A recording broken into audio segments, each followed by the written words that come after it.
ಕರ್ತನಲ್ಲಿ ಪ್ರಿಯರೇ, ಆತ್ಮದಾಹ ಕಾರ್ಯಕ್ರಮವನ್ನು ಕೇಳಲು ಪ್ರೀತಿಯಿಂದ ನಿಮ್ಮನ್ನು ಸ್ವಾಗತಿಸ್ತೇನೆ. ಈ ಕಾರ್ಯಕ್ರಮ ನಿಮಗೆ ಆಶೀರ್ವಾದವನ್ನು ತರಲೆಂಬುದೇ ನಮ್ಮ ಆಶೆಯಾಗಿದೆ ಪ್ರಿಯರೇ. ಬನ್ನಿ ಪ್ರಿಯರೇ, ಈ ಮುಂಜಾನೆಯಲ್ಲಿ ದೇವರ ಸಮ್ಮುಖದಲ್ಲಿ ನಾವು ದೇವರ ವಾಕ್ಯವನ್ನು ಧ್ಯಾನಿಸುವುದಕ್ಕಾಗಿ 1 ಕೊರಿಂಥ್ಯ ಅದರಲ್ಲಿ 3ನೇ ಅಧ್ಯಾಯ, ಅದರಲ್ಲಿ ನಾವು ಕೆಲವು ವಾಕ್ಯ ಭಾಗಗಳನ್ನು ನಾವು ಓದಿಕೊಳ್ಳೋಣ. 10ನೇ ವಚನದಿಂದ 15ನೇ ವಚನ ತನಕ. 1 ಕೊರಿಂಥ್ಯ 3ನೇ ಅಧ್ಯಾಯ 10ರಿಂದ 15 ವಚನ. ದೇವರು ನನಗೆ ಕೃಪೆಯಿಂದ ಒಪ್ಪಿಸಿದ ಕೆಲಸವನ್ನು ನಡೆಸಿ, ನಾನು ಪ್ರವೀಣ ಶಿಲ್ಪಿಯಂತೆ ಅಸ್ತಿವಾರ ಹಾಕಿದೆನು, ಮತ್ತೊಬ್ಬನು ಅದರ ಮೇಲೆ ಕಟ್ಟುತ್ತಾನೆ. ಪ್ರತಿಯೊಬ್ಬನು ತಾನು ಅದರ ಮೇಲೆ ಎಂಥದನ್ನು ಕಟ್ಟುತ್ತಾನೋ ಎಚ್ಚರಿಕೆಯಾಗಿರಬೇಕು. ಹಾಕಿರುವ ಅಸ್ತಿವಾರವು ಯೇಸು ಕ್ರಿಸ್ತನೇ. ಆ ವಾರವನ್ನಲ್ಲದೆ ಮತ್ತೊಂದು ಅಸ್ತಿವಾರವನ್ನು ಯಾರು ಹಾಕಲಾರರಷ್ಟೇ. ಆ ಅಸ್ತಿವಾರದ ಮೇಲೆ ಚಿನ್ನ, ಬೆಳ್ಳಿ, ರತ್ನ, ಕಟ್ಟಿಗೆ, ಹುಲ್ಲು, ಆಪು ಮುಂತಾದವುಗಳಲ್ಲಿ ಯಾವ್ಯಾವುದರಿಂದ ಕಟ್ಟಿದರೂ ಅವನವನ ಕೆಲಸ ವ್ಯಕ್ತವಾಗುವುದು. ಕ್ರಿಸ್ತನು ಬರುವ ದಿನವು ಬೆಂಕಿಯೊಡನೆ ಉದಯವಾಗಿ ಆ ಕೆಲಸವನ್ನು ಸ್ಪಷ್ಟವಾಗಿ ತೋರಿಸುವುದು. ಒಬ್ಬನ ಅಸ್ತಿವಾರದ ಮೇಲೆ ಕಟ್ಟಿದ್ದು ಉಳಿದರೆ ಅವನಿಗೆ ಸಂಬಳ ಬರುವುದು. ಒಬ್ಬನು ಕಟ್ಟಿದ್ದು ಸುಟ್ಟು ಹೋದರೆ ಅವನಿಗೆ ಸಂಬಳವು ನಷ್ಟವಾಗುವುದು.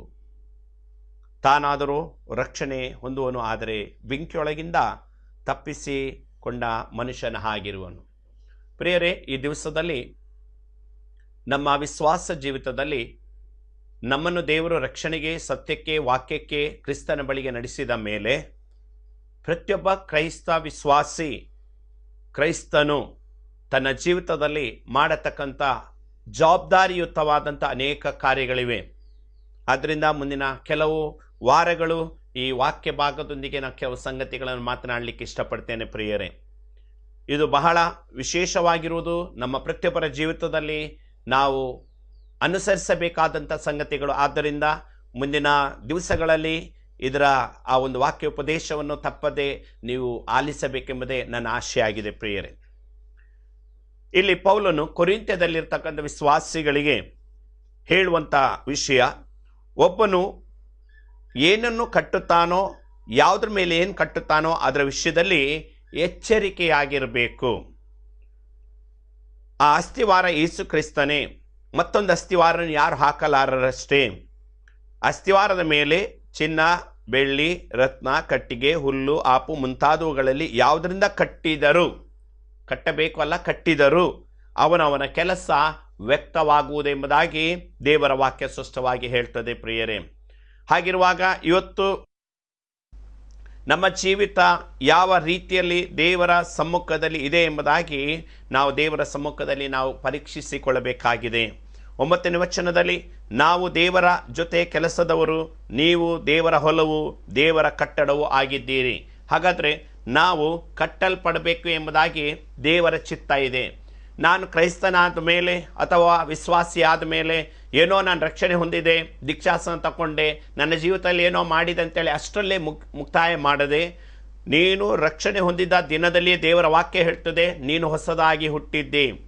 ನೀನು ಯೇಸುವನ್ನು ಸ್ವಂತ ರಕ್ಷಕನಾಗಿ ಅಂಗೀಕರಿಸಿದ ದಿನದಲ್ಲಿಯೇ ನೀನು ಕ್ರಿಸ್ತನ ರಾಜ್ಯದಲ್ಲಿ ನೀನು ಹೊಸಬನಾಗಿ ಹುಟ್ಟಿದ್ದಿ. ನಿಕೋದೇಮನಿಗೆ ಯೇಸು ಸ್ವಾಮಿ ಹೇಳೋ, ಹೊಸದಾಗಿ ಹುಟ್ಟದಿದ್ದರೆ. ಹಾಗಾಗಿ ಹೊಸದಾಗಿ ಹುಟ್ಟುವ ವ್ಯಕ್ತಿ ಹುಟ್ಟುವುದರೊಂದಿಗೆ ಅವನ ಜೀವಿತದಲ್ಲಿ ಎಲ್ಲವೂ ಮುಕ್ತಾಯ ಆಗುವುದಿಲ್ಲ. ಒಂದು ಮಗು ಹುಟ್ಟಿದರೆ ಮುಂದೆ ಅದರ ಎಷ್ಟೆಲ್ಲ ಕಾರ್ಯಗಳು, ಯಾವುದೆಲ್ಲ ನೀತಿಗಳು ಆ ಮಗುವಿನ ಬೆಳವಣಿಗೆಗೆ ಅಗತ್ಯವಿದೆಯೋ ಅದೇ ರೀತಿಯಾಗಿ ಆತ್ಮಿಕವಾಗಿಯೂ ಒಬ್ಬ ವ್ಯಕ್ತಿ ಅಥವಾ ಒಬ್ಬ ಪಾಪಿ ದೇವರ ಕಡೆಗೆ ತಿರುಗಿಕೊಳ್ಳುವಾಗ, ರಕ್ಷಣೆ ಹೊಂದುವಾಗ ಅವನ ಜೀವಿತದಲ್ಲಿ ಈ ರೀತಿಯಾಗಿ ಅನೇಕ ಸಂಗತಿಗಳನ್ನು ಅವನ ಜೀವಿತದಲ್ಲಿ ಅವನು ಅಳವಡಿಸಿಕೊಳ್ಳಬೇಕಾಗಿದೆ, ಹೊಂದಿಕೊಳ್ಳಬೇಕಾಗಿದೆ, ನಡೆಸಿಕೊಳ್ಳಬೇಕಾಗಿದೆ ಪ್ರಿಯರೇ. ದೇವರ ನಾಮಕ್ಕೆ ಸ್ತೋತ್ರವಾಗಲಿ. ಇವತ್ತು ನಾನು ಕ್ರೈಸ್ತನಾಗಿದ್ದೇನೆ ಅಥವಾ ವಿಶ್ವಾಸಿಯಾಗಿದ್ದೇನೆ ಎಂಬುದಾಗಿ ದೇವರ ಮೇಲೆ ಭಾರ ಹಾಕಿ ನಾವು ನಮ್ಮ ವಿಶ್ವಾಸ ಜೀವಿತದಲ್ಲಿ ಇದ್ದೇವೆ ಎಂಬುದಾಗಿ ಹೇಳಿಕೊಂಡು ಯಾವ ಒಂದು ಆತ್ಮಿಕ ಪ್ರಯೋಜನ ಇಲ್ಲ, ಬೆಳವಣಿಗೆ ಇಲ್ಲ, ಆತ್ಮೀಯತೆ ಇಲ್ಲ, ಇಂಥ ಒಂದು ಪರಿಸ್ಥಿತಿಯಲ್ಲಿರೋದಾದರೆ ಸೈತಾನನು ನಮ್ಮ ಮೂಲಕವಾಗಿ ತನ್ನ ಉದ್ದೇಶವನ್ನು ನೆರವೇರಿಸಿ ನಮ್ಮ ನಿತ್ಯತ್ವದ ಆ ವಿಷಯದಲ್ಲಿ ಅವನು ಕೈ ಹಾಕಿ ಅದರಿಂದ ನಮ್ಮನ್ನು ವಂಚಿಸಲಿಕ್ಕೆ ಸಾಧ್ಯ ಇದೆ. ಪ್ರಿಯರೇ, ನಮ್ಮ ದೇವರ ಮುಂದೆ ಈ ಮುಂಜಾನೆ ನೀವು ಕೇಳ್ತಿರುವಾಗ ದೇವರ ಹತ್ರ ಇಷ್ಟೇ ಪ್ರಾರ್ಥಿಸಿರಿ, ದೇವರೇ ನನಗೆ ಬೇಕು, ನಾನು ನಿನ್ನ ರಾಜ್ಯಕ್ಕಾಗಿ ನಾನು ಯಾವ ರೀತಿ ನಿಲ್ಲಬೇಕು. ಇಲ್ಲಿ ಕಟ್ಟಲ್ಪಡುವಂಥ ವಿಷಯ, ಯೇಸು ಕ್ರಿಸ್ತನ ಎರಡನೇ ಸಾರಿ ಬರುವಾಗ ಆತನ ಬರಲು ಬೆಂಕಿಯೊಡನೆ ಉದಯವಾಗ್ತದೆ. ಯಾರ್ಯಾರು ಏನೇನು ಕಟ್ಟಿದ್ದಾರೋ ಅದು ಶೋಧಿಸ್ತದೆ. ಇಲ್ಲಿ 6 ಅಂಶಗಳನ್ನು ಇಲ್ಲಿ ನಾವು ನೋಡ್ತೇವೆ. 12ನೇ ವಚನದಲ್ಲಿ 3:12 ಅಸ್ತಿವಾರದ ಮೇಲೆ ಚಿನ್ನ, ಬೆಳ್ಳಿ, ರತ್ನ ಒಂದು ಗ್ರೂಪ್. ಎರಡನೇದಾಗಿ ಕಟ್ಟಿಗೆ, ಹುಲ್ಲು, ಆಪು.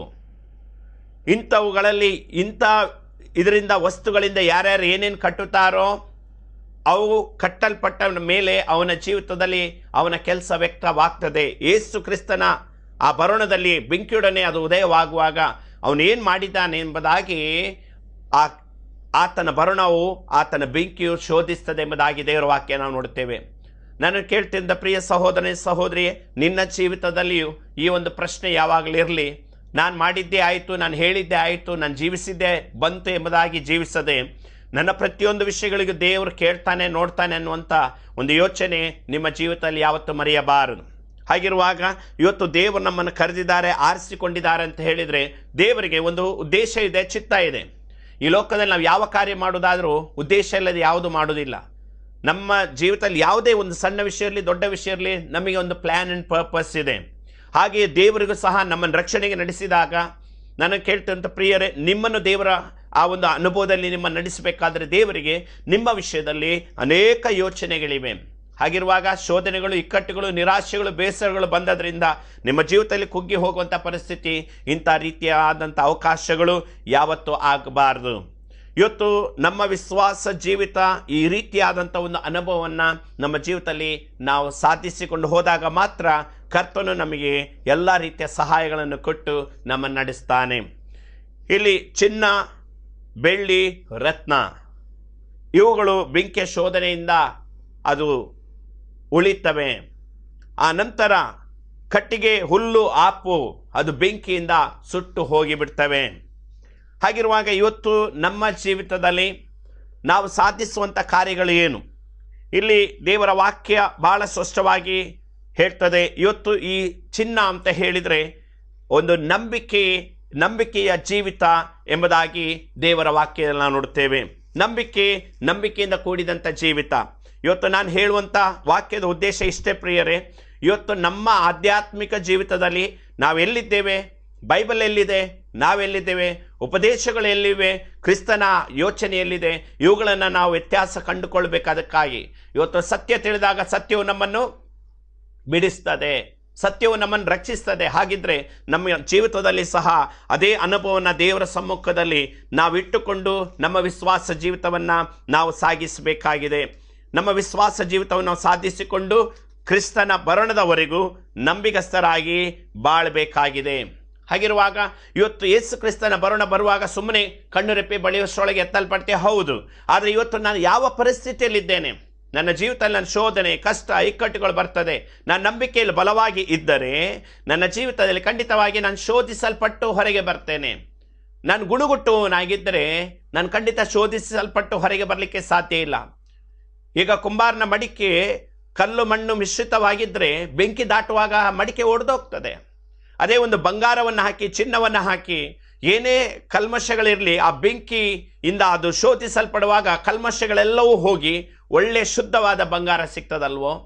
ಹಾಗೆ ಇವತ್ತು ನಮ್ಮ ವಿಶ್ವಾಸ ಜೀವಿತ, ಏನೋ ನಾನು ರಕ್ಷಣೆ ಹೊಂದಿದೆ, ದೀಕ್ಷಾಸ ತಗೊಂಡೆ, ದೇವರ ರಾಜ್ಯಕ್ಕೆ ಕಾಯ್ತಾ ಇದ್ದೇನೆ ಅಂಥೇಳಿ ನಮ್ಮ ಜೀವಿತದಲ್ಲಿ ಯಾವತ್ತೂ ಇಂಥ ರೀತಿಯ ಭಾವನೆಗಳಿಂದ ನಡೆಸಲ್ಪಡುವಂಥ ವ್ಯವಸ್ಥೆ ಇರಬಾರದು. 1 ಪೇತ್ರ 1ನೇ ಅಧ್ಯಾಯ 7ನೇ ವಚನದಲ್ಲಿ ದೇವರ ವಾಕ್ಯ ಹೀಗೆ ಹೇಳ್ತದೆ, ಬಂಗಾರವು ನಾಶವಾಗುವಂಥದ್ದಾಗಿ ಇದ್ದರೂ ಅದನ್ನು ಬೆಂಕಿಯಲ್ಲಿ ಪುಟ ಹಾಕಿ ಶೋಧಿಸುವುದುಂಟಷ್ಟೇ. ಬಂಗಾರಕ್ಕಿಂತಲೂ ಅಮೂಲ್ಯವಾಗಿರುವ ನಿಮ್ಮ ನಂಬಿಕೆಯು ಈ ಕಷ್ಟಗಳಿಂದ ಶೋಧಿತವಾಗಿ ಯೇಸು ಕ್ರಿಸ್ತನು ಪ್ರತ್ಯಕ್ಷನಾಗುವಾಗ ನಿಮಗೆ ಕೀರ್ತಿ, ಪ್ರಭಾವ, ಮಾನಗಳನ್ನು ಉಂಟು ಮಾಡುವುದು. ಆಮೇನ್. ಪ್ರಿಯ ಸಹೋದರನೇ ಸಹೋದರಿ, ನಿನ್ನ ಜೀವಿತದಲ್ಲಿ ಇವತ್ತು ಕಟ್ಟಲ್ಪಡ್ತಾ ಇರೋದು ಯಾವುದು? ನಾನು ನಂತರ ಅದನ್ನು ಹೇಳ್ತೇನೆ. ಇವತ್ತು ದೇವರ ವಾಕ್ಯದ ವ್ಯವಸ್ಥೆಯಲ್ಲಿ ಈ 6ರಿಂದಲೂ ಕಟ್ಟಲ್ಪಡುವಂಥ ಒಂದು ವಿಶ್ವಾಸ ಜೀವಿತ ಇದೆ. ಯಾವುದು? ಒಂದು ಚಿನ್ನ ಅಂದರೆ ಏನು, ಬೆಳ್ಳಿ ಅಂದರೆ ಏನು, ರತ್ನ ಅಂದರೆ ಏನು, ಆನಂತರ ಕಟ್ಟಿಗೆ ಅಂದರೆ ಏನು, ಆಪ್ ಅಂದರೆ ಏನು, ಹುಲ್ಲು ಅಂದರೆ ಏನು, ಇವುಗಳು ಯಾವ ರೀತಿ ನಮ್ಮ ಜೀವಿತದಲ್ಲಿ ಪ್ರಭಾವ ಬೀರ್ತಾ ಇದೆ, ಇವತ್ತು ಯಾವ ರೀತಿ ದುರ್ಬೋಧನೆಗಳು ಬರ್ತಾ ಇವೆ, ಇವತ್ತು ದೇವರ ವಾಕ್ಯಕ್ಕೆ ವಿರೋಧವಾದಂಥ ಉಪದೇಶಗಳು ಹೇಗೆ ಬರ್ತಾ ಇದೆ, ಇದರ ವಿಷಯದಲ್ಲಿ ನಾನು ಮಾತನಾಡಲಿಕ್ಕಾಗಿ ಇಷ್ಟಪಡ್ತೇನೆ ಪ್ರಿಯರೇ. ಗಮನಿಟ್ಟು ನಮ್ಮ ಜೀವಿತದಲ್ಲಿ ನಾವು ಸತ್ಯದಲ್ಲಿ ವಾಕ್ಯದಲ್ಲಿ ನಿಂತು ದೇವರ ರಾಜ್ಯವನ್ನು ಕಟ್ಟುವವರಾಗಿ ಕರ್ತನ ಬರುಣಕ್ಕಾಗಿ ಸಿದ್ಧರಾಗಿರೋಣ ಪ್ರಿಯರೇ. ಇಲ್ಲದಿದ್ದರೆ ನಾವೇ ಮೋಸಪಡಿಸಿಕೊಂಡು ದೇವರ ಕೋಪಕ್ಕೆ ಗುರಿ ಆಗಲಿಕ್ಕೆ ಸಾಧ್ಯತೆ ಉಂಟು. ಇಲ್ಲಿ ನಾವು ನೋಡ್ತೇವೆ, ಅಸ್ಥಿವಾರ, ಕ್ರಿಸ್ತನೆಂಬ ಅಸ್ಥಿವಾರದ ಮೇಲೆ ನಾನು ಕಟ್ಟಲ್ಪಡ್ತಾ ಇದ್ದೇನೆ. ನನ್ನ ಜೀವಿತ ಒಂದು ಚಿನ್ನದಿಂದ ಕಟ್ಟಲ್ಪಟ್ಟಂಥ ರೀತಿಯಲ್ಲಿ, ಯಾಕಂದರೆ ಚಿನ್ನವು ಎಷ್ಟು ಬೆಂಕಿಯಲ್ಲಿ ಹಾಕಿದರೂ ಅದು ಪ್ಯೂರಿಫೈ ಆಗ್ತದೆ, ಅದರ ಬೆಲೆ ಹೆಚ್ಚಾಗ್ತದೆ ಹೊರತಾಗಿ ಸುಟ್ಟು ಹೋಗುವುದಿಲ್ಲ. ಹಾಗೆ ಇವತ್ತು ನನ್ನ ಜೀವಿತದಲ್ಲಿ ನಂಬಿಕೆಯ ಜೀವಿತ, ಅಬ್ರಹಾಮನ ಹಾಗೆ ನಂಬಿಕೆಯ ಜೀವಿತ, ಅಪೊಸ್ತಲರ ಹಾಗೆ ವಿಶ್ವಾಸದ ಜೀವಿತವನ್ನು ನಾವು ಸಾಗಿಸಿಕೊಂಡು ಹೋದರೆ ಖಂಡಿತವಾಗಿಯೂ ಕರ್ತನು ನಮಗೆ ಸಹಾಯಕನಾಗಿ ನಡೆಸ್ತಾನೆ. ಅದನ್ನೇ 1 ಪೇತ್ರ 1ನೇ ಅಧ್ಯಾಯ 7ನೇ ವಚನದಲ್ಲಿ ನಾವು ಓದುತ್ತೇವೆ, ಬಂಗಾರವು ನಾಶವಾಗುವಂಥದ್ದಾಗಿ ಇದ್ದರೂ ಅದನ್ನು ಬೆಂಕಿಯಲ್ಲಿ ಪುಟ ಹಾಕಿ ಶೋಧಿಸುವುದುಂಟಷ್ಟೇ, ಬಂಗಾರಕ್ಕಿಂತಲೂ ಅಮೂಲ್ಯವಾಗಿರುವ ನಿಮ್ಮ ನಂಬಿಕೆ ಈ ಕಷ್ಟಗಳಿಂದ ಶೋಧಿತವಾಗಿ ಯೇಸು ಕ್ರಿಸ್ತನು ಪ್ರತ್ಯಕ್ಷನಾಗುವಾಗ ನಿಮಗೆ ಕೇಳ್ತಿರುವಂಥ ಪ್ರಿಯರೇ, ನಿಮ್ಮ ಜೀವಿತದಲ್ಲಿ ದೇವರ ಕಾರ್ಯವನ್ನು ಮಾಡ್ತಾನೆ. ಕೀರ್ತಿ, ಪ್ರಭಾವ, ಮಾನಗಳನ್ನುಂಟು ಮಾಡ್ತದೆ. ಸುಟ್ಟು ಹೋದರೆ ಅದನ್ನೇ ನಾವು 1 ಕೊರಿಂಥ್ಯದಲ್ಲಿ ನಾವು ನೋಡ್ತೇವೆ, ಒಬ್ಬನು ಕಟ್ಟಿದ್ದು ಸುಟ್ಟು ಹೋದರೆ ಅವನು ಸಂಬಳ ನಷ್ಟ ಆಗ್ತದೆ, ಬೆಂಕಿಯೊಳಗಿಂದ ತಪ್ಪಿಸಿಕೊಂಡ ಮನುಷ್ಯನ ಹಾಗಿರ್ತಾನೆ. ಹಾಗಿರುವಾಗ ನಾನು ಕಟ್ಟುತ್ತಿರುವುದು ಸುಟ್ಟು ಹೋಗೋದಕ್ಕಾಗಿ ಕಟ್ತಾ ಇದ್ದೇನಾ? ಆಗಬಾರ್ದು ಪ್ರಿಯರೇ. ಇವತ್ತು ಕಟ್ಟಿಗೆ ಅಂದರೆ ಏನು, ಹುಲ್ಲಂದರೆ ಏನು ಎಂಬುದಾಗಿ ಅದರ ವಿಷಯದಲ್ಲಿ ನಾವು ದೇವರ ವಾಕ್ಯದೊಂದಿಗೆ ನಾವು ಮಾತನಾಡಲಿಕ್ಕಾಗಿದ್ದೇವೆ. ಕಟ್ಟಿಗೆ ಇವತ್ತು ದುರ್ಬೋಧನೆಗಳು, ಫಾಲ್ಸ್ ಟೀಚಿಂಗ್. ಆಪು ಅಂದರೆ ಏನಂದರೆ ಒಂದು ರೀತಿ ಜೀವನದಲ್ಲಿ ಮಿಕ್ಸ್ಡ್ ಲೈಫ್, ಏನಂದರೆ ಸತ್ಯವೂ ಬೇಕು, ಕೊನೆಗೆ ದುರ್ಬೋಧನೆಯೂ ಬೇಕು, ಒಳ್ಳೆ ಬೋಧನೆಯೂ ಬೇಕು. ಆಪ್ ಅಂದರೆ ಅದಕ್ಕೆ ಎಲ್ಲಿ ಸಡಲ್ ಆಗಿರ್ತದೋ ಅದನ್ನು ಫಿಟ್ ಮಾಡುವಂಥದ್ದು, ಆ ರೀತಿಯಾದಂಥ ಆ ಒಂದು ಬೋಧನೆ. ನಂತರ ಹುಲ್ಲು ಅಂದರೆ ಸೆಲ್ಫ್ ಸೆಂಟರ್ಡ್ ನೇಚರ್, ಒಂದು ರೀತಿ ತನಗೆ ಇಷ್ಟ ಬಂದ ಹಾಗೆ ಜೀವಿಸೋದು, ತನ್ನದೇ ಒಂದು ಓನ್ ಡಾಕ್ಟ್ರಿನ್ ಮಾಡ್ಕೊಳ್ಳೋದು, ತನ್ನದೇ ಒಂದು ಓನ್ ಬೋಧನೆ. ಅವನು ಕುಡುಕನಾಗಿದ್ದರೆ ಕುಡಿದ್ರೂ ತೊಂದರೆ ಇಲ್ಲ, ವ್ಯಭಿಚಾರಿಯಾಗಿದ್ದರೆ ವ್ಯಭಿಚಾರ ಮಾಡಿದರೆ ತೊಂದರೆ ಇಲ್ಲ, ಕಳ್ಳನಾಗಿದ್ದರೆ ಕದ್ರೂ ತೊಂದರೆ ಇಲ್ಲ, ತನ್ನ ಟೇಸ್ಟ್ಗೆ ತಕ್ಕ ಹಾಗೆ ಬೈಬಲನ್ನು ಅವನು ಉಪಯೋಗಿಸುವಂಥದ್ದು, ಅದು ಹುಲ್ಲಿನ ಅನುಭವ. ಆಪಿನ ಅನುಭವ, ಅವನ ಜೀವಿತದಲ್ಲಿ ವಾಕ್ಯನೂ ಇದೆ, ಕೊನೆಗೆ ದುರ್ಬೋಧನೆಯೂ ಬೇಕು, ಸತ್ಯ ಬೋಧನೆಯೂ ಬೇಕು, ಎಲ್ಲಿ ಬೇಕೋ ಅಲ್ಲಿ ಅಲುಗಾಡುವಲ್ಲಿ ಸೆಟ್ ಮಾಡುವಂಥ ಅನುಭವ. ಅದನ್ನು ನಾನು ಮುಂದಿನ ವಾರಗಳನ್ನು ವಿವರಿಸಿ ಹೇಳ್ತೇನೆ ಪ್ರಿಯರೇ.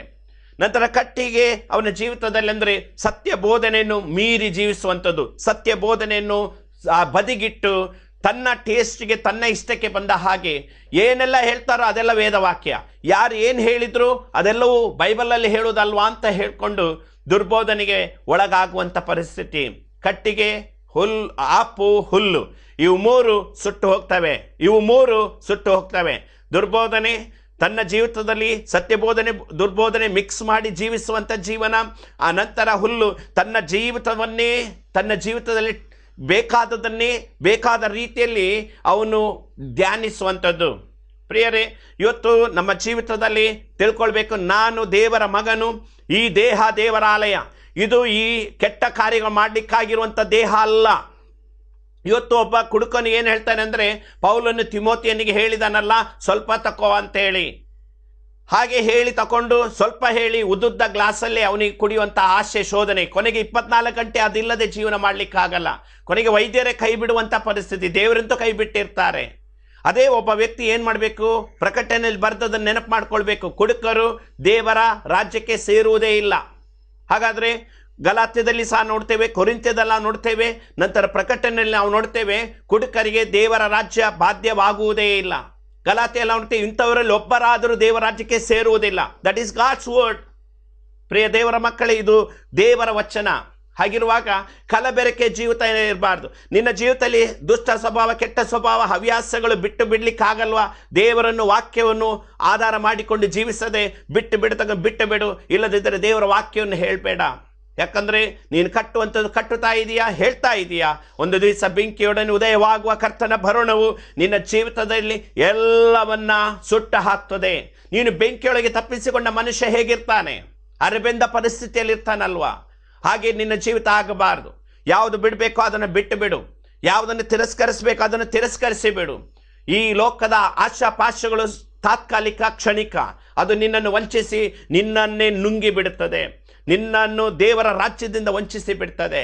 ಒಬ್ಬ ವ್ಯಕ್ತಿ ಅವನು ಪಾಪ ಮಾಡುವಾಗ, ಪಾಪದಲ್ಲಿದ್ದಾಗ ಅವನ ಜೀವಿತದಲ್ಲಿ ಅವನು ಪಾಪಕ್ಕೆ ಸಂಬಂಧಪಟ್ಟಂಥ ವಿಷಯಗಳನ್ನೇ ಆಧಾರ ಮಾಡ್ಕೊಳ್ತಾನೆ. ಅವನು ನೀತಿವಂತನಾಗಿ ಸತ್ಯದಲ್ಲಿದ್ದಾಗ ಅವನೇನು ಹೇಳ್ತಾನೆ? ವ್ಯಭಿಚಾರ ಮಾಡಬಾರ್ದು, ಯೋಸೇಫನಾಗಿ ಸತ್ಯದಲ್ಲಿ ಇರಬೇಕಂತೇಳಿ ಬೋಧಿಸ್ತಾನೆ. ಆದರೆ ಅವನ ಜೀವಿತದಲ್ಲಿ ಶೋಧನೆಗಳು ಬಂದಾಗ, ಅವನು ಪಾಪದಲ್ಲಿ ಬಿದ್ದಾಗ ಕೊನೆಗೆ ದಾವೀದನನ್ನು ದೇವರು ಕರುಣಿಸಲಿಲ್ವಾ, ನನ್ನನ್ನು ಯಾಕೆ ಕರುಣಿಸಲ್ಲ ಅಂಥೇಳಿ ದೇವರ ಮೇಲೆ ಭಾರ ಹಾಕುವ ಅಥವಾ ಘಟನೆಗಳನ್ನು ಇದು ಮಾಡುವಂಥ ಪರಿಸ್ಥಿತಿ ಬರ್ತದೆ. ಕಟ್ಟಲ್ಪಡ್ತಾ ಇರೋದು ಯಾವುದು? ನಿನ್ನ ಜೀವಿತದಲ್ಲಿ ಪರಿಶುದ್ಧನಾಗಿ ನೀತಿವಂತನಾಗಿದ್ದಾಗ ಹೇಗಿದ್ದೆ ಹಾಗೆಯೇ ದೇವರ ಸಮ್ಮುಖದಲ್ಲಿ ನೀನು ಸಮರ್ಪಿಸಿಕೊಡು. ನಿನ್ನ ಜೀವಿತದಲ್ಲಿ ಹೇಗೆ ಬೇಕಾದ್ರೆ ಜೀವಿಸಲಿಕ್ಕೆ 100% ಸ್ವಾತಂತ್ರ್ಯ ನಿನಗಿದೆ. ಅದು ದೇವರಿಂದ ಬಂದದಂತೆ ಹೇಳಬಾರದು. ಇವತ್ತು ನಿನ್ನ ಈ ಲೋಕದ ಅಧಿಪತಿ ಸೈತಾನನಾಗಿರುವುದರಿಂದ ಅವನು ಮಂಕು ಮಾಡುವವನಾಗಿದ್ದಾನೆ, ಮರಳುಗೊಳಿಸುವವನಾಗಿದ್ದಾನೆ. ಪ್ರಿಯ ಸಹೋದರನೇ, ಸಹೋದರಿಯೇ, ನಿನ್ನ ಜೀವಿತದಲ್ಲಿ ಯಾವುದು ಬಲಹೀನತೆ ಇದೆ? ಸುಳ್ಳು ಹೇಳೋದಿದೆಯಾ? ಮೋಸ ಮಾಡೋದಿದೆಯಾ? ಇನ್ನೊಬ್ಬರ ಆಸ್ತಿ ಆಶೆ ಪಡುವಂಥದ್ದಿದೆಯಾ? ಇನ್ನೊಬ್ಬರ ಸ್ವತ್ತನ್ನು ಕಬಳಿಸುವಂಥ ಆಶೆ ಇದೆಯಾ? ಇನ್ನೊಬ್ಬರಿಗಿರೋದು ತನಗೆ ಬೇಕೆಂಬುದಾಗಿದೆಯಾ? ಅಥವಾ ಇನ್ನೊಬ್ಬರ ಮೇಲೆ ಮನಸ್ತಾಪವು, ಹೊಟ್ಟೆಕಿಚ್ಚು, ಮತ್ಸರ ಇದೆಯಾ? ನಿನ್ನ ಜೀವಿತದಲ್ಲಿ ಬಿಡತಕ್ಕದನ್ನು ಬಿಟ್ಟು ಬಿಡು, ವಿಸರ್ಜಿಸಿ ಬಿಡಬೇಕು ಎಂಬುದಾಗಿ ದೇವರ ವಾಕ್ಯ ಹೇಳ್ತದೆ. ಹಾಗಿರುವಾಗ ಇವತ್ತು ಈ ವಾಕ್ಯ ಭಾಗ ನಮ್ಮ ಜೀವಿತದಲ್ಲಿ ನಮಗೆ ಎಚ್ಚರಿಕೆಯನ್ನು ಕೊಡಲಿ. ಬಂಗಾರ ಇಲ್ಲಿ ನಾವು ನೋಡ್ತೀವಿ, ಇನ್ನು ಕಟ್ಟುತ್ತಾ ಇರೋ ಬಂಗಾರ ಅಲ್ಲಿ ನಾವು ನೋಡ್ತೇವೆ. ಶೋಧನೆಗಳು ಎಷ್ಟೇ ಬರಲಿ, ಬಂಗಾರಕ್ಕಿಂತಲೂ ಅಮೂಲ್ಯವಾದ ನಿಮ್ಮ ನಂಬಿಕೆ. ಹಾಗಿರುವಾಗ ಒಬ್ಬ ವ್ಯಕ್ತಿ ದೇವರ ಬಳಿಗೆ ಬರುವಾಗ ನಂಬಿಕೆ ಬಹಳ ಅಗತ್ಯ. ನಂಬಿಕೆ ಇಲ್ಲದವನು ದೇವರನ್ನು ಮೆಚ್ಚಿಸುವುದು ಅಸಾಧ್ಯ. ನಂಬಿಕೆ ಇಲ್ಲದಿದ್ದರೆ ಆಗುವುದಿಲ್ಲ. ಹಾಗಿರುವಾಗ ದೇವರ ಬಳಿಗೆ ಬರುವವನು ದೇವರಿದ್ದಾನಂತ ನಂಬುವುದು ಅವಶ್ಯ. ಹಾಗಾದರೆ ನಿನ್ನಲ್ಲಿ ನಂಬಿಕೆ ಇಲ್ಲದಿದ್ದರೆ ನೀನು ಕಟ್ಟಲ್ಪಡುವುದೆಲ್ಲ ಸುಟ್ಟು ಹೋಗ್ತದೆ, ವ್ಯರ್ಥ. ಬೈ ಫೇತ್, ನಂಬಿಕೆಯಿಂದ ನಿನ್ನ ಜೀವಿತವನ್ನು ನೀನು ಸಾಗಿಸಬೇಕಾಗಿದೆ. ಮಾತ್ರವಲ್ಲ, ದೇವರ ವಾಕ್ಯ ಅಲ್ಲಿ ಎರಡನೇದಾಗಿ ನಾವು ನೋಡುವಾಗ ಅವನು ಕಟ್ಟಲ್ಪಡುವಾಗ ಯಾವ ರೀತಿ ಕಟ್ಟಲ್ಪಡಬೇಕೆಂಬುದಾಗಿ ನಾವು ನೋಡ್ತೇವೆ. ಚಿನ್ನ. ಎರಡನೇದಾಗಿ ನಾವು ನೋಡುವಾಗ ಬೆಳ್ಳಿ ಎಂಬುದಾಗಿ ನಾವು ನೋಡ್ತೇವೆ. ಬೆಳ್ಳಿಯ ಆ ಒಂದು ಅರ್ಥವನ್ನು ಏನು ಸೂಚಿಸ್ತದೆ ಅಂದರೆ ಶೋಧನೆ. ಚಿನ್ನ ನಂಬಿಕೆಯನ್ನು ಸೂಚಿಸಿದರೆ ಬೆಳ್ಳಿಯು ಶೋಧನೆಯನ್ನು ಸೂಚಿಸುವಂಥದ್ದಾಗಿದೆ. ನಿನ್ನ ಜೀವಿತದಲ್ಲಿ ಬೀಳುವುದು ಯಾವಾಗ? ನೀನು ಬಿದ್ದು ಹೋಗುವುದು ಯಾವಾಗ? ನಿನ್ನ ಜೀವಿತದಲ್ಲಿ ಶೋಧನೆ ಬಂದಾಗ. ಹಾಗಿರುವಾಗ ಅಂಥ ಒಂದು ಪರಿಸ್ಥಿತಿಯಲ್ಲಿ ನೀನು ಸೋತು ಹೋದರೆ ದೇವರಿಗೆ ನಿನ್ನಿಂದ ಏನು ಪ್ರಯೋಜನ ಇದೆ? ಶೋಧನೆ ಇಲ್ಲದೆ ಯಾರಾದ್ರೂ ಮೇಲೆ ಬರಲಿಕ್ಕೆ ಸಾಧ್ಯ ಇದೆಯಾ? ಯೋಸೇಫನ ಜೀವಿತ ಶೋಧನೆ ಬಂದದ್ರಿಂದ ಅವನು ಉನ್ನತ ಸ್ಥಾನಕ್ಕೆ ದೇವರು ನಡೆಸಿದ. ಅಬ್ರಹಾಮನಿಗೆ ಶೋಧನೆ ಬಂದದ್ರಿಂದ ಉನ್ನತ ಸ್ಥಾನಕ್ಕೆ ದೇವರು ನಡೆಸಿದ. ದಾನಿಯೇಲ್, ಶದ್ರಕ್, ಮೇಷಕ್, ಅಬೇದ್ನೆಗೋ ಅವ್ರನ್ನ ಶೋಧನೆ ಒಳಪಡಿಸಿದ ದೇವರು ಅವ್ರನ್ನ ಉನ್ನತ ಸ್ಥಾನಕ್ಕೆ ನಡೆಸಿದ. ಇನ್ಫ್ಯಾಕ್ಟ್ ಅವರು ಶೋಧನೆ ಒಳಪಟ್ಟದ್ರಿಂದ ಅವ್ರು ಯಾರಂತೇಳಿ ಅವರ ಕ್ವಾಲಿಟಿ, ಅವರ ನೇಚರ್ ಗೊತ್ತಾಯಿತು. ಪ್ರಿಯ ಸಹೋದರನೇ, ಸಹೋದರಿ, ನಿನ್ನ ಜೀವಿತದಲ್ಲಿ ಪ್ರತಿ ಸಾರಿ ನೀನು ಶೋಧನೆಯಲ್ಲಿ ಬಿದ್ದು ಹೋಗುವುದಾದರೆ ನಿನ್ನ ಜೀವಿತದಿಂದ ದೇವರಿಗೆ ಏನು ಪ್ರಯೋಜನ ಇದೆ? ದೇವರು ಯಾಕೆ ನಿನ್ನನ್ನು ಬಯಸಬೇಕಾಗಿದೆ? ಪ್ರಿಯರೇ, ಇವತ್ತು ನಿಮ್ಮ ಜೀವಿತದಲ್ಲಿ ಈ ಅನುಭವವನ್ನು ಕರ್ತನ ಮುಂದೆ ಕೇಳ್ಕೊಳ್ರಿ. ಹಾಗಾಗಿ ಬೆಳ್ಳಿ ಅಲ್ಲಿ ನಾವು ನೋಡ್ತೇವೆ 48ನೇ ಅಧ್ಯಾಯ ಯೆಶಾಯ ಪ್ರವಾದನೆ ಗ್ರಂಥ 10ನೇ ವಚನ, ನಿನ್ನನ್ನು ಶೋಧಿಸಿದ್ದೇನೆ, ಆದರೆ ಬೆಳ್ಳಿಯಷ್ಟು ಶೋಧಿಸಲಿಲ್ಲ. ಸಂಕಟವೇ ಬುಟ್ಟಕ್ಕೆ ಹಾಕಿ ನಿನ್ನನ್ನು ಪರೀಕ್ಷಿಸಿದ್ದೇನೆ. ನನಗೋಸ್ಕರವೇ ಇದನ್ನು ಮಾಡುವೆನು. ನನಗೋಸ್ಕರವೇ ಇದನ್ನು ಮಾಡುವೆನು. ಆದ್ದರಿಂದ ನಮ್ಮ ಜೀವಿತದಲ್ಲಿ ನಾವು ತಿಳ್ಕೊಳ್ಳೋಣ, ಯಾವುದ್ರ ಮೇಲೆ ಕಟ್ಟಲ್ಪಡ್ತಾ ಇದ್ದೇನೆ. ನಮ್ಮ ವಿಶ್ವಾಸ ಜೀವಿತವನ್ನು ಸಾಗಿಸಿಕೊಂಡು ಹೋಗೋಣ. ಖಂಡಿತ ದೇವರ ವಿಷಯದಲ್ಲಿ ನಮಗೆ ಸಹಾಯಕನಾಗಿ ನಡೆಸ್ತಾನೆ. ಅದರಿಂದ ಈ ವಾಕ್ಯ ಭಾಗದೊಂದಿಗೆ ನಾನು ಮುಂದಿನ ಸಾರಿ ದೇವರ ವಾಕ್ಯನ ಮುಂದುವರಿಸ್ತೇನೆ. ಕೆಲವು ವಾರಗಳು ಈ ವಾಕ್ಯ ಭಾಗದಲ್ಲಿ ನಾವು ಮುಂದೆ ಹೋಗ್ಲಿಕ್ಕಾಗಿದ್ದೇವೆ. ಆದರೆ ನಾವು ಕಟ್ಟಲ್ಪಡ್ತದ್ದು ಯಾವುದು? ಭ್ರಮೆ ಭಾವನೆಗಳಿಂದ ಯಾವುದು ದೇವರು ಮರಳುಗೊಳ್ಳುವುದಿಲ್ಲ, ನಮ್ಮನ್ನು ಸ್ವರ್ಗ ರಾಜ್ಯದಲ್ಲಿ ನೀತಿವಂತರನ್ನಾಗಿ ಇಡುವುದೇ ಇಲ್ಲ. ಹಾಗೆ ವಾಟ್ ದ ಬೈಬಲ್ ಸೇಸ್, ಐಶ್ವರ್ಯವಂತನಿಗೆ ಏನು, ಅವನ ನರಕ ಯಾತನೆಗೆ ಹೋದ, ಲಾಜರನ್ನು ದೇವರ ಬಳಿಗೆ ಹೋದ. ಅವರ ಅಣ್ಣ ತಮ್ಮಂದ್ರಿಗೆ ಏನು ಹೇಳ್ತಾರೆ? ಮೋಶೆ ಧರ್ಮಶಾಸ್ತ್ರವನ್ನು ಓದ್ಕೊಳ್ಳಿ ಅಂತೇಳಿ. ಹಾಗಾದರೆ ನಮ್ಮ ಕೈಲಿರೋ ಬೈಬಲನ್ನು ದೇವರು ಕೇಳ್ತಾನೆ. ನಾನೇನು ಪ್ರಸಂಗ ಮಾಡಿದೆ ದೇವರು ಕೇಳೋದಕ್ಕಿಂತ ಹೆಚ್ಚಾಗಿ ನಮ್ಮ ಕೈಯಲ್ಲಿರೋ ಸತ್ಯವೇದನ ದೇವರು ಕೇಳ್ತಾನೆ ಅನ್ನೋದನ್ನು ಮರೆಯೋದು ಬೇಡ ಪ್ರಿಯರೇ. ಹಾಗಾಗಿ ದೇವರು ತಾನೇ ನಮಗೆಲ್ಲ ವಿಷಯಗಳಲ್ಲಿ ಸಹಾಯಕನಾಗಿರಲಿ. ನಿಮ್ಮನ್ನು ಆ ಒಂದು ಆತ್ಮಿಕ ನೆಲೆಯಲ್ಲಿ ಬಲವಾದ ರೀತಿ ನಡೆಸಲೆಂಬುದೇ ನನ್ನ ಪ್ರಾರ್ಥನೆಯಾಗಿದೆ ಪ್ರಿಯರೇ. ದೇವರು ನಿಮ್ಮನ್ನು ಹೇರಳವಾಗಿ ಆಶೀರ್ವಿಸಲಿ. ಪ್ರಾರ್ಥಿಸೋಣ. ಪ್ರೀತಿ ಸ್ವರೂಪನಾದ ದೇವರೇ, ಯೇಸುವೆ, ನಮ್ಮ ಒಳ್ಳೆಯ ರಕ್ಷಕರು ನಿನಗೆ ಸ್ತೋತ್ರ. ನಾವು ಕಟ್ಟಲ್ಪಡ್ತಾ ಇರೋದು ಏನು ಸ್ವಾಮಿ? ನಮ್ಮ ಜೀವಿತದಲ್ಲಿ ನಾವು ಪರೀಕ್ಷಿಸಿಕೊಂಡು ಮುಂದೆ ಹೋಗೋದಕ್ಕೆ ನೀನು ಕೃಪೆಯನ್ನು ಕೊಡು. ಸಂಬಳ ನಷ್ಟಪಟ್ಟು ಏನಿಲ್ಲದವರಾಗಿ ಬರಿದಾಗಿ ಇರುವಂಥ ಪರಿಸ್ಥಿತಿ ಆಗದೆ ಪ್ರತಿಯೊಬ್ಬರ ಜೀವಿತದಲ್ಲಿ ನಡೆ, ನುಡಿ, ಕ್ರಿಯೆಗಳಿಂದ ನಿನ್ನ ಘನಪಡಿಸಲಿಕ್ಕಾಗುತ್ತೆ ನೀ ಕೃಪೆ ಕೊಡು. ಮಾತ್ರವಲ್ಲ, ಮುಂದಿನ ದಿವಸಗಳಲ್ಲಿ ಈ ವಾಕ್ಯ ಭಾಗದಿಂದ ನಾವು ಆತ್ಮಿಕ ಬಲ ಹೊಂದುವಂತೆ ಕರ್ತನೆ ಕೇಳ್ತಂತ ಪ್ರತಿಯೊಬ್ಬರನ್ನು ಬಲಪಡಿಸಿ ನಿನ್ನ ವಿಶೇಷ ಕೃಪೆ ನೀ ನಡೆಸಿಕೊಡು. ಆಶೀರ್ವಿಸು. ಯೇಸುವಿನ ನಾಮದಲ್ಲಿ ಬೇಡ್ತೇವೆ. ಆಮೆನ್.